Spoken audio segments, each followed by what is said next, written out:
appropriately enough, at a funeral. Not my own funeral, I'm only 22 years old, but Elmer Watson's funeral. He was a kindly old gentleman who patronized the public library here in Blue Island, Illinois, where I have worked as a librarian for the past year and a half.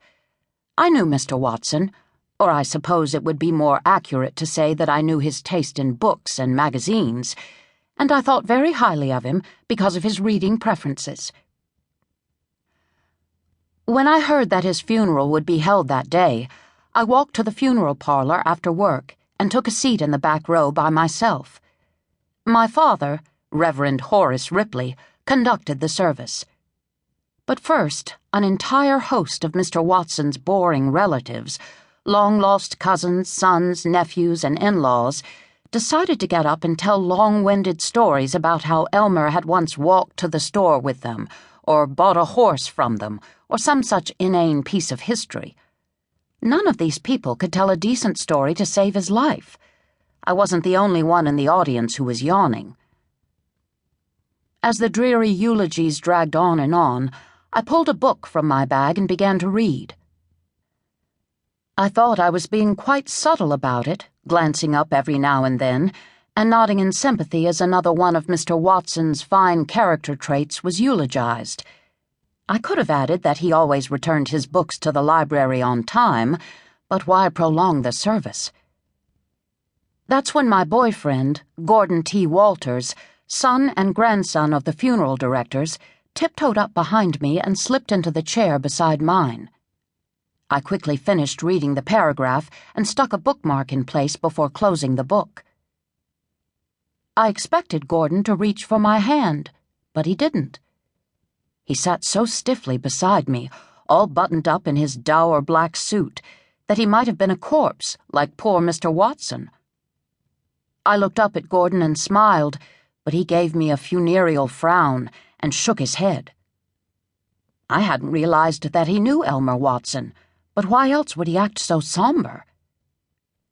When the service finally ended and we stepped outside through a side door, away from the other mourners, I discovered the reason. "You were reading a book during a funeral?" he asked, as if horrified. "Alice, how could you?"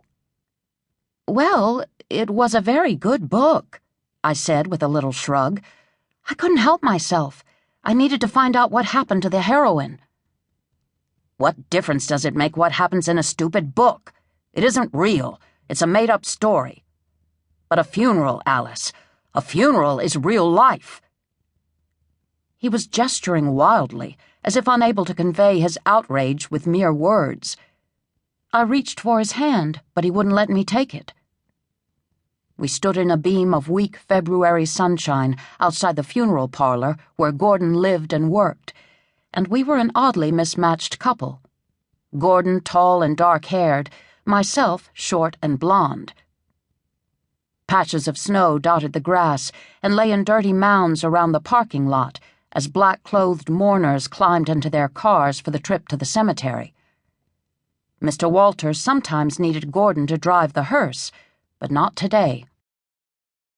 Most of the time Gordon worked in the office, ordering coffins and collecting receipts and paying bills.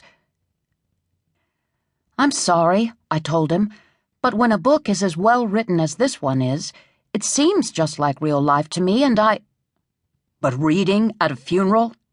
This was a once-in-a-lifetime event. Elmer Watson will never be buried again." "I certainly hope not," I muttered beneath my breath. "Anyway, I'm sure he wouldn't have minded. He used to come into the library all the time to check out books. He was a very nice man." "You could have shown more respect for his family." "They couldn't even see me. I was sitting in the last row."